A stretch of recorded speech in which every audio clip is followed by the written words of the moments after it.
तरफ बहुत सारे जंगल और पहाड़ थे। गांव के सारे चरवाहे जंगल और पहाड़ों पर अपनी अपनी बकरियां और जानवर लेकर जाते थे।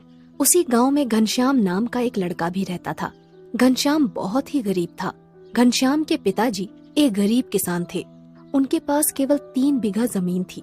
उसी से वो परिवार का खर्चा चलाते थे। घनश्याम की एक बहन भी थी जिसका नाम शीला था। घनश्याम ने अपने घर में 2 बकरियों को पाल रखा था। वो दोनों बकरियों को लेकर रोज पहाड़ पर जाता था। दोनों बकरियां दिन भर पहाड़ों पर घास और हरी हरी पत्तियां खाती थीं और घनश्याम पेड़ की छांव में बैठकर सोता रहता था। एक दिन घनश्याम पहाड़ के ऊपर बकरियां चरा रहा था। तभी अचानक जोर की बारिश होने लगती है। पहाड़ के ऊपर एक बहुत पुराना माता का मंदिर था जो खंडर हो चुका था। घनश्याम अपनी दोनों बकरियों को लेकर मंदिर में छुप जाता है और बारिश के रुकने का इंतजार करने लगता है। पर शाम हो जाती है लेकिन बारिश बंद नहीं होती। घनश्याम कहता है, हे भगवान, बारिश तो रुकने का नाम ही नहीं ले रही है। अब मैं क्या करूं? अगर पानी में भीग गया तो बीमार पड़ जाऊंगा और मेरे पास तो दूसरे कपड़े भी नहीं हैं। घनश्याम बहुत गरीब लड़का था। उसके पास केवल एक जोड़ी कपड़े थे। उसी से वो अपना काम चलाता था और इस तरह बारिश बंद होने का इंतजार करते करते रात हो जाती है। खंडर हो चुके मंदिर के अंदर बहुत सारी लताएं लगी हुई थीं। घनश्याम पेड़ की लताएं तोड़कर अपनी दोनों बकरियों को मंदिर के अंदर बांध देता है और वहीं नीचे जमीन पर लेट जाता है। थोड़ी देर बाद घनश्याम को नींद आ जाती है और वो सो जाता है। रात में घनश्याम एक सपना देखता है। बारिश का महीना शुरू हो चुका था।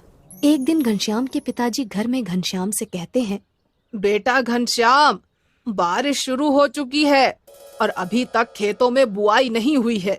घर में कुछ पुराने बीज रखे हैं, तो मेरे साथ खेत पर चलो, हम दोनों मिलकर बुआई कर देंगे। लेकिन पिताजी, दोनों बकरियां सुबह से भूखी हैं और उन्हें लेकर जंगल में भी तो जाना है।